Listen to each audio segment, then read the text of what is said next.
Halo, perkenalkan nama saya Mario. Saya kerja di salah satu maskapai di Indonesia sejak April 2011. Halo, perkenalkan nama saya Bulan. Saya sekarang bekerja sebagai awak kabin di salah satu maskapai domestik di Indonesia. Kita ada beberapa aturan ya. Mana yang bisa, mana yang enggak, mana yang boleh, mana yang enggak. Itu tujuannya semata-mata untuk keselamatan penerbangan.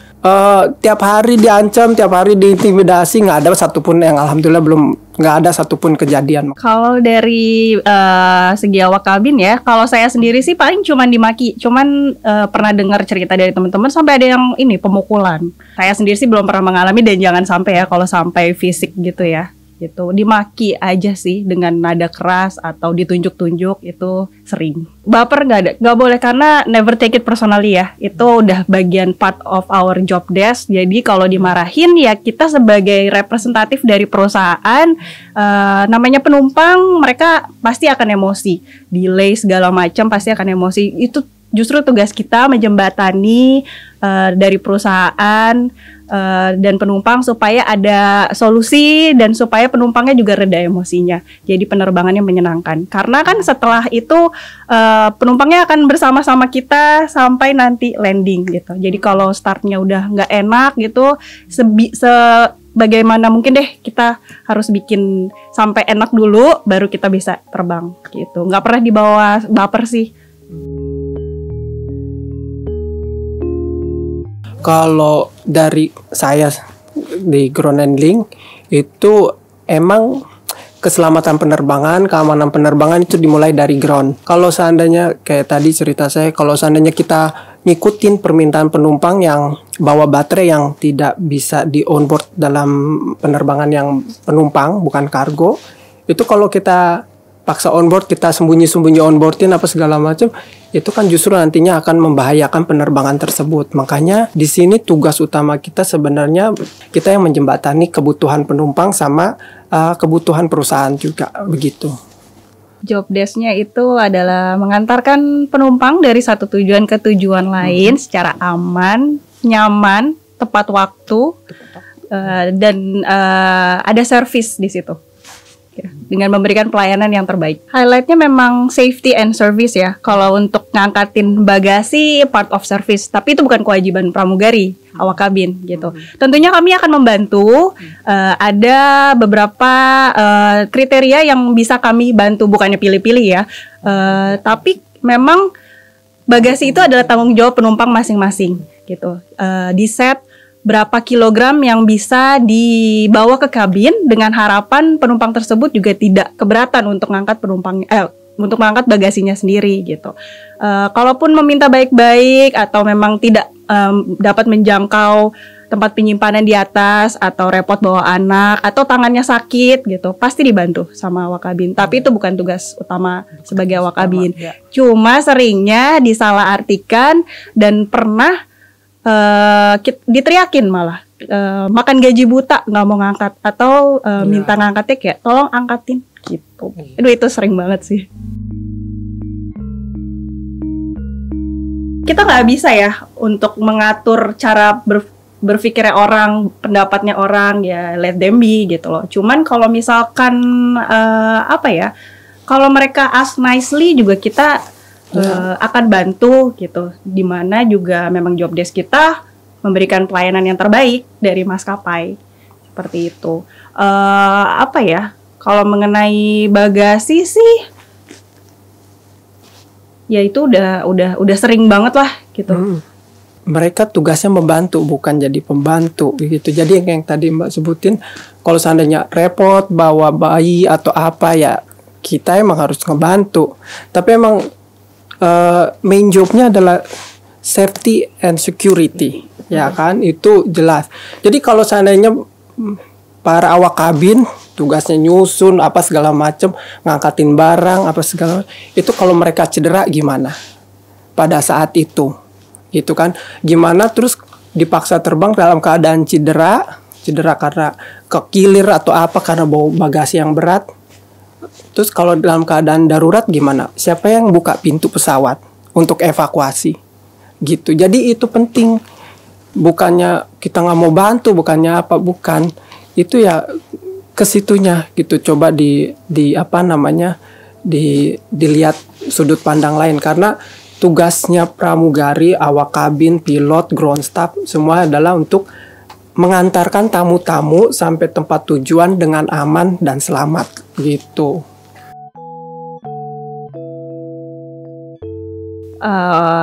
Ya jadi pada sewaktu-waktu ya, karena mungkin terlalu berat, jadi penumpangnya ini kewalahan untuk naruh bagasi. Di bawahnya ada penumpang yang sedang duduk tapi nggak aware kalau ada barang yang akan mau jatuh di atasnya gitu. Saya lihat hampir menimpa, jadi saya langsung refleks, krek gitu. Ternyata pas diperiksa syaraf saya kena di MRI itu. Sempat setahun saya nggak bisa tidur ke kanan. Terus fisioterapi, dokter menyarankan untuk berenang, nggak boleh angkat-angkat barang pakai tangan kanan dulu. Tapi nggak bisa karena tugas saya adalah merapikan bagasi dan mostly pakai tangan kanan saya gitu. Saya sampai sempat break selama hampir 2 tahun deh. Mending kerja di bagian belakang ya, back office gitu, kerjanya sama kertas, sama komputer. Jadi saya nggak harus dealing sama orang gitu. Karena kan tiap hari ketemu hampir 1.000 orang. Sehari nggak cuma 1 penerbangan, bisa sampai 6 penerbangan maksimal. Terus berbagai ras, berbagai budaya gitu, berbagai sifat orang, itu sungguh melelahkan. Belum variabel-variabel lain kayak delay gitu, delaynya karena weather atau segala macem. Itu sempat di titik yang capek banget gitu. Tapi ternyata setelah saya break hampir 2 tahun itu kangen. Ternyata menyenangkan ya bertemu orang yang berbeda. Kalau kitanya ikhlas, ternyata kerjanya memang jadi lebih mudah gitu. Ya kalau fisik diusir dari ruang tunggu pernah. Saya pribadi pernah. Useless, aku dianggap useless soalnya karena nggak bisa ngeboarding. Emang nggak bisa diboarding kan karena pada saat itu jadi begini ceritanya. Di tahun 2018 kalau nggak salah itu kejadian penerbangan haji dialihkan ke Halim. Nah setelah pesawat besar itu take off ternyata bikin ngekelupas aspal landasan di Halim. Jadi semua penerbangan Halim dipindahkan ke Cengkareng, Soekarno-Hatta. Jadi penumpukan, terus untuk dapat flight approval, slot time penerbangan itu nggak mudah gitu. Emang butuh waktu yang panjang banget, dan penumpang juga tamu-tamu saya udah maklum lah ya, karena mereka nunggu dari malam sampai pagi belum bisa berangkat. Ya mau gimana lagi, emang susah gitu untuk dapat izin untuk start engine, pushback sampai taxi dan sebagainya. Terus ada lagi teman saya disiram sama penumpang. Jadi kita kalau ada delay di atas 60 menit itu kan kita dikasih makanan berat sama air mineral. Dia nggak puas, disiram penuh gitu, disiram. Terus juga teman saya juga ada yang penumpangnya pejabat gitu ya. Pejabat ini mukul teman saya ada gitu. Kejadiannya di tahun ini. Kalau udah heavy begitu, alhamdulillah sih ada perlindungan dari maskapai, dari pihak bandaranya juga. Jadi kalau udah delay panjang, udah chaos kayak begitu, saya tuh didampingin sama polisi militer gitu. Jadi udah kayak anak jenderal gitu ya di tengah-tengah. Jadi kita showboarding gitu, mengarahkan penumpang didampingin. Jadi biar nggak, untuk mencegah hal-hal yang nggak diinginkan gitu. Sering banget ngeluh, aduh pengen resign. Maskapainya juga terus kayaknya kayak ngebelain penumpang mulu, belain staff kayak gitu. Pengen dong ngerasa dibela kayak begitu. Maksudnya ini banyak kan kejadian viral, apalagi sekarang kan gadget udah di tangan gitu ya. Terus kalau ada kesalahan sedikit kita di videoin apa segala macam, viral ujung-ujungnya. Terus itu kan nggak tahu kenapa sampai semua keseluruhan ceritanya ya. Iya, keseluruhan cerita, betul. Kenapa kita sedikit memang kita kan dianjurkan untuk selalu ngomong dalam keadaan lembut kayak begitu. Kita pakai do tinggi sedikit aja viral langsung gitu dah. Terus yang ada perusahaan punishmentnya jelas gitu, tapi nggak pernah melihat kronologis dari cerita itu tuh gimana bisa kita tuh sedikit pakai do tinggi gitu. Nah kayak begitu aja sih. Mudah-mudahan sih nanti maskapai saya merhatiin staff. Curahan hati. Kayak gitu.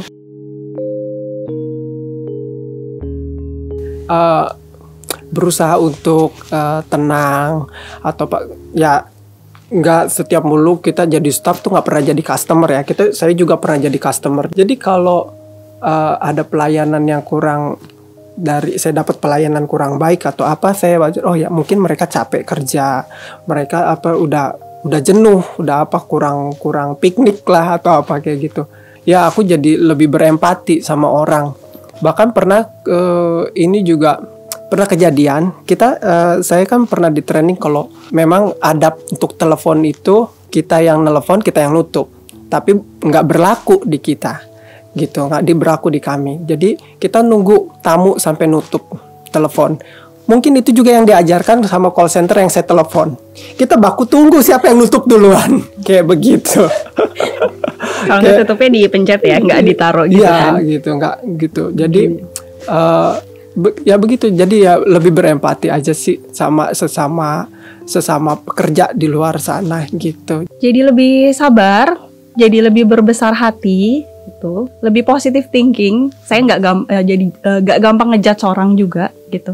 Karena ya itu kita nggak tahu penumpangnya sedang mengalami apa hari itu.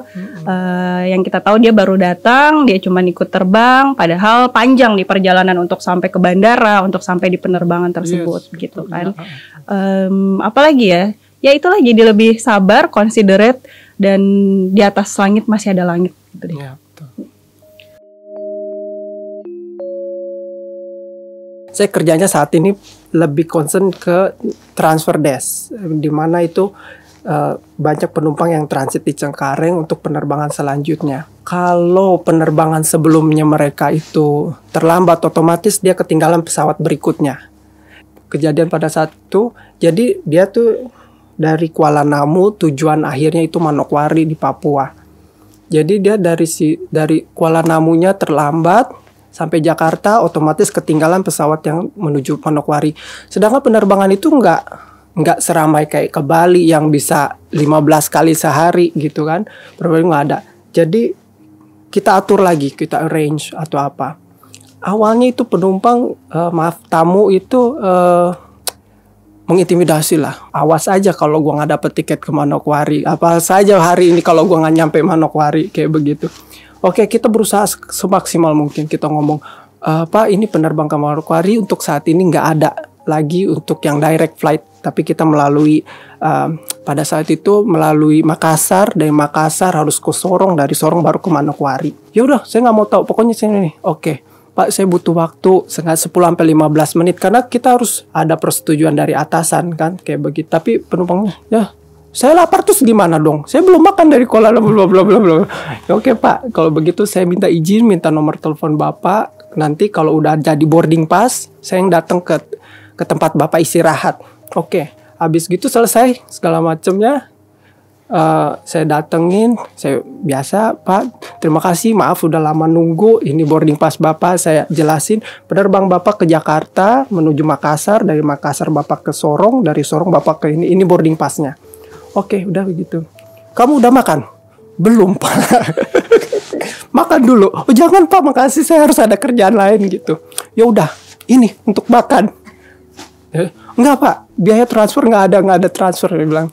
Ada yang sangat baik kayak begitu, menghargai. Maksudnya dia tahu itu bukan kesalahan dia, terus kita kerja cepat apa segala macam. Awalnya kayak ngegas penumpang apa segala macam, ujung-ujungnya ternyata tahu gitu. Oh, dia nanya, udah makan apa belum? Saya ditanya udah makan apa belum aja udah terharu gini.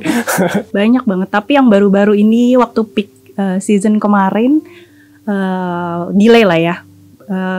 2 landing terakhir dan itu sudah malam. Yang saya pikir mereka akan marah-marah karena itu delaynya lumayan gitu. Para penumpang ini senyum dan bilang, Mbak terima kasih ya sudah mendarat dengan selamat gitu. Mbak terima kasih ya, jangan lupa jaga kesehatan gitu. Itu kayak Ya ampun. Ya, diperhatiin penumpang. Diperhatiin gitu loh. Kayak terima kasih Bapak gitu sampai seconsiderate itu gitu. Padahal kalau mau marah pun kita juga nggak apa-apa gitu. Tapi instead of marah-marah, mereka malah, Mbak terima kasih ya, nggak apa-apa delay, tapi kita sudah sampai dengan selamat. Itu tuh aku hampir mau menitikkan air mata, tapi masih banyak penumpang yang belum keluar kayak, Bapak terima kasih sekali gitu. Kayak 7 landing lagi sanggup ya. Kalau udah nggak gitu juga ya. sih. Mau pulang ke Jakarta. Gitu. Iya emang benar itu mood booster banget. Mood booster kayak nggak perlu, kita nggak perlu trofi, kita nggak perlu piala gitu. Mau marah-marah silakan karena memang ya itu udah kita harus menanggung gitu. Tapi dengan kata-kata sweet yang cuma jaga kesehatan ya Mbak itu udah makan lupa belum kayak lupa semua hutang-hutang di belakang gitu ya. Semangat lagi. Saya punya keponakan yang saya anggap kayak anak sendiri ya. Paling curhat aja. Oh ini Om Yo barusan kayak begini gitu. Kayak gitu doang sih. Kalau soalnya emang intinya nggak pernah mau nyusahin orang tua sih. Jadi kalau dalam keadaan susah ya nggak pernah nginget orang tua gitu. Karena emang nggak mau berbagi susah gitu. Paling kayak begitu-gitu aja sih. Mama sih yang aku inget gitu. Karena ya aku bekerja untuk beliau, membahagiakan beliau gitu supaya beliau bisa tersenyum gitu ya. Karena beliau single parent dari aku lahir sampai sekarang gitu. Cuma dia seorang yang aku punya. Jadi kalau kayak gitu kayak aduh, ada di rumah ada mama nunggu tapi dia nggak tahu gimana aku capek. Aku sama kayak Mas Mario, aku juga nggak pernah curhat, nggak pernah karena takut bikin kepikiran gitu. Terima kasih Mama udah membesarkan aku sampai sekarang ini walaupun kita selalu berantem ya karena kita kayak kutub utara dan kutub selatan. Aku selalu jauh, jarang banget ada di rumah.